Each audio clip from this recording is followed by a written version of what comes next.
पण त्यात माणसं राहणार आहेत याचा कदाचित त्यांना विसर पडला असावा. आणि मी नेहमी सांगतो की ईस्ट इंडिया कंपनीपेक्षा वाईट भूमिका ही सिडकोची राहिलेली आहे. आम्ही मालक आहोत या भूमिकेत सिडको सातत्याने वागताना दिसते, ते अधिकारी वागताना दिसतात. आणि त्यामुळे ह्या विषयामध्ये आज सभागृहात मी विषय मांडला की या घरांचा दर्जा जो आहे तो निकृष्ट आहे. म्हणजे बिल्डिंग झाल्या, लोक राहायला गेली, 2 वर्षामध्ये ह्या बिल्डिंगची अवस्था आपण बघू शकाल. हे सगळे फोटो आज पटलावरती मी दिले की ही जर का अवस्था आमच्या सिडकोच्या बिल्डिंगमध्ये राहणाऱ्या लोकांची असेल तर त्या लोकांनी त्यात कसं राहायचं हा विषय तयार झालेला आहे. आणि त्यामुळे ह्याच्या तक्रारी ऐकायला सिडकोकडे कोणी नाही, त्यांना वेळ नाही, त्यांना फक्त नफा या विषयात त्यांचं लक्ष आहे. आणि त्यामुळे सिडकोची ऐकण्याची मानसिकता सिडकोने डेव्हलप करावी ही त्या ठिकाणी भूमिका मी मांडण्याचा प्रयत्न केला. त्यामध्ये सिडकोच्या माध्यमातून या विषयामध्ये कंत्राटदार पाठवले जातात, ते थोडीशी डागडुजी केल्यासारखं करतात, पण उत्तर मात्र यात निघताना दिसत नाही. त्यामुळे मागणी केली की 10 वर्षाचा डिफेक्ट लायबिलिटी पिरियड आहे तो आमच्या जनसामान्यांना वाढवून द्यावा, 5 वर्षांनी ही मुदत वाढवून द्यावी, जेणेकरून त्यांना त्याची डागडुजी दुरुस्ती ही पुढच्या 5 वर्षातही सिडकोच्या कंत्राटदाराकडून केली जाईल आणि जनतेला दिलासा मिळेल. ही मागणी ह्या निमित्तानं आम्ही केली. अनेक विषय या जनतेचे त्या ठिकाणी मांडण्याचा प्रयत्न केला. म्हणजे त्यांचे मेंटेनन्सचे चार्जेस आहेत की 2 वर्षाचे मेंटेनन्स चार्जेस सिडकोने ॲडव्हान्स घेतले आणि आता पुढच्या 3-3, 4-4 वर्षांची बिलं एकत्रित पाठवून दिली. 2-2 लाखाची बिलं या सगळ्या नागरिकांना पाठवली आहेत. म्हणजे ज्याचा पगार 25-30 हजार आहे त्याला त्याच्यामध्ये 20-22 हजाराचा हप्ता भरायचा आहे, तो त्याच्या उरावरती आहे. आणि त्यातून 5-6 हजारात कुटुंब चालवण्याचं नियोजन करण्याचं त्याचं कुठेतरी ध्येय असतं.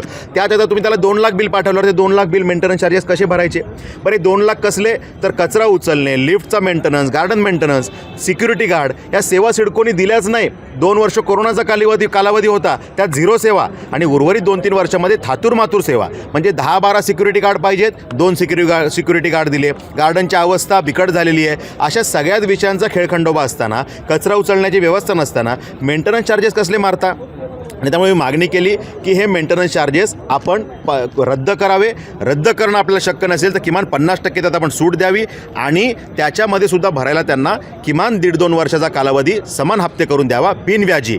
तर या नागरिकांना हे भरणं सोपं होईल. कारण या बिल्डिंग बांधताना आता स्वप्नपूर्ती सोसायटीचं मी उदाहरण दिलं, अनेक सोसायट्यांचे हेच प्रॉब्लेम आहेत. पण तिथे सिडकोनी दाखवताना त्यांच्याच बिल्डिंगमध्ये एक शॉपिंग मॉल दाखवला होता की जनतेला वाटलं की आमची बिल्डिंग आहे, आम्ही राहणार तिथे शॉपिंग मॉल असेल, हेल्थ क्लब असेल. आता त्या ठिकाणी सिडकोनी ते हेल्थ क्लब आणि शॉपिंग मॉल कॅन्सल केला, 2 बिल्डिंग बांधल्या आणि विकून टाकल्या. म्हणजे विकण्यामध्ये ह्यांना इंटरेस्ट आहे, शॉपिंग मॉल कॅन्सल. मग जर का त्या जागेवर तुम्ही नफा कमवला तर किमान त्या ग्राहकांना, त्या नागरिकांना, रहिवाशांना तुम्ही भुर्दंड तरी त्यांचा कमी करा, मेंटेनन्स चार्जेसचा माफ करा. अशा पद्धतीचे विषय यात मांडण्याचा प्रयत्न केलेला आहे. या कॉन्ट्रॅक्टरचं ऑडिट केलं पाहिजे आणि ज्यांचा दर्जा निकृष्ट आहे त्यांना त्या ठिकाणी ब्लॅकलिस्टेड केलं पाहिजे. ही मागणीसुद्धा या निमित्तानं मी केलेली आहे. आणि या निमित्तानं सिडकोचे अनेक प्रश्न आहेत, त्या सगळ्यांचीच मागणी आज त्या ठिकाणी त्यांचे वाभाडे करण्याचा मी प्रयत्न केला. कारण ही मानसिकता बदलण्याची गरज आहे. म्हणजे आमच्या स्थानिक नागरिकांच्या, ग्रामस्थांच्या, गावकऱ्यांचे प्रश्न, गरजेपोटी घरांचा प्रश्न, अनेक वर्ष हा प्रश्न सुटत नाही आणि त्याच्यावरती सिडको तोडक कारवाई करते. शासन निर्णय झालेले आहेत त्याचं फॉलो करणं हे सिडको करत नाही. आणि त्यामुळे या नागरिकांना गरजेपोटी घराच्या विषयात सुद्धा दिलासा देण्याची गरज आहे. 1970ला आमच्या नागरिकांच्या काही जागांवर यांनी शिक्के मारून ठेवलेत की आम्ही ह्या जागा ॲक्वायर करणार आहे. आज 53 वर्षात या जागा ॲक्वायरही सिडको करत नाही आणि त्यांच्याकडे आम्ही काही ह्याच्यावर बांधतो म्हटलं तर परमिशनही देत नाही. का नाही देत तर म्हणे आम्हाला लागेल तेव्हा तुमची जागा घेऊ. पण तुम्ही त्या शेतकऱ्यांना मोबदलाही दिला नाही. मग तुम्ही एकतर त्यांची जमीन मोबदला द्या आणि घ्या, नाहीतर आमची जमीन मोकळी करा, ही शेतकऱ्यांची मागणी आहे. पण असे अनेक विषय प्रलंबित ठेवलेत आणि सिडकोला ऐकायला वेळ नाही. सिडकोने ऐकण्याचा एक प्लॅटफॉर्म तयार करावा या मागण्यांसह सिडकोच्या अनेक विषयांवरती आज प्रश्न उपस्थित केलेले आहेत.